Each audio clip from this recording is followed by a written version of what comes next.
everyone, thanks so much for joining me. In this video we're going to cover reverse plank pose, sometimes called inclined plane, eastward facing pose, Purvottanasana in Sanskrit. It has many variations with the legs.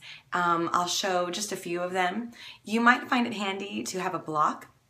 This is an absolute continuation of staff pose, so you could always reference that, and that's where we're going to start. So I'm going to come on back to my mat.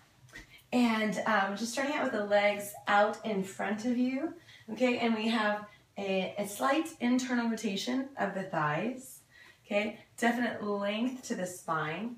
The block is a nice reference for the engagement in the legs, okay? So when I'm squeezing that block, and you could have it in its narrowest way, maybe medium, okay, but you want to feel that there's a clear channel from the upward energy of the legs to beyond the hips, coming up the spine, okay? And even as we lift the legs, when we lift the seat, we need really strong energy in the legs, and we get this tilt, okay, in the feet.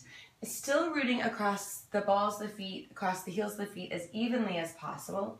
Still having this active energy. What often happens when we lift the seat is this turnout, which then stops the flow, okay, congests things along the way. So we want to make sure we keep those nice center lines. Okay, so the center lines of the feet, coming up the ankles, the knees, hips, all parallel, and then inspiring all that length in the spine for the sake of the breath, okay?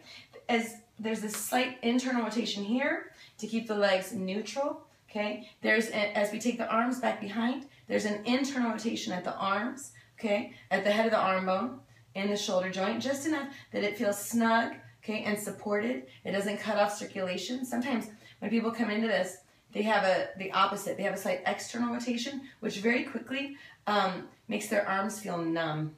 Okay, so you need that slight internal rotation, that you still get that space in the joint, that lift, okay? And the fingers need to point forward. You can decide, is it best for your index fingers to point forward, your middle fingers, so you have a little play in that, just like you would in downward facing dog. What's best for your wrists? So I usually start out with the toes pointing up or pointing back toward me, all right? And then I'm getting really firm, so rooting across the hands evenly, just like with the feet. Okay, bringing that energy up beyond the wrists, beyond the elbows, beyond the shoulders, up to the crown of the head, beyond the crown of the head, lengthening the spine. I'm gonna go ahead and bring my legs a little closer together, go ahead and get that tilt.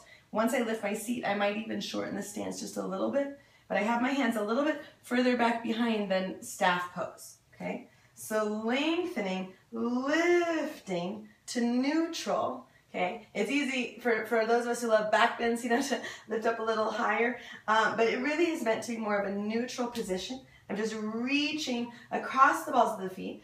Now, your feet, the balls of the feet might not touch the ground. Don't worry about that. Keep this sense of length and strength and lift. From here, you might choose to lift a leg, but you don't want to compromise anything else in the form. I'm still pretending that I'm squeezing a block, lifting, breathing, very effortful, totally trying to compensate in a back bend, trying to maintain my form, and lowering, okay? And then stretching the wrist, because no matter what, they are going to fatigue. There's fatigue and then there's pinch, okay? So I'm totally expecting the fatigue, but I definitely don't want any sort of pinch, any sort of stop in the flow. Okay, so that's some variations of that full Purvottanasana. There's also bent knee variation. Here, still with the arms straight. Still, you could do this with a block between your thighs. A lot of the time, I don't put it there, but I have so many memories of it being there that I reference it. Okay? So same setup with the arms, same check-ins for your shoulders, lengthening the spine. So I'm rooting at the center lines of my feet, legs, everything's parallel. I'm rooting across the feet evenly, lengthening, lifting, okay? Smooth, deep breaths, breathing. And then here, so you can stay, okay? There are also options to incorporate a hip opener, okay? All right, and still I'll try to keep the hips level, lengthen the spine. It's really easy for the hips to go off kilter here.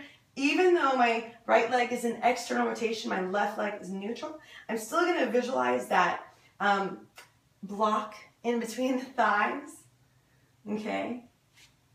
And I usually enter it just for one leg straight, then bending. Okay, so that's for me an easier entry than trying to do it with the leg already bent. A final variation that I can think of at the moment is to do this on your forearms. A long time ago I thought this would be easier. It's harder. Okay, this is, I think, a physically harder pose. Same positioning for the legs, but now I'm lining up my elbows below the shoulders, still trying to find that space and length, and then lifting up. Okay, still visualizing that block between the thighs. Still you can lift. Okay, lots of effort. Hard pose.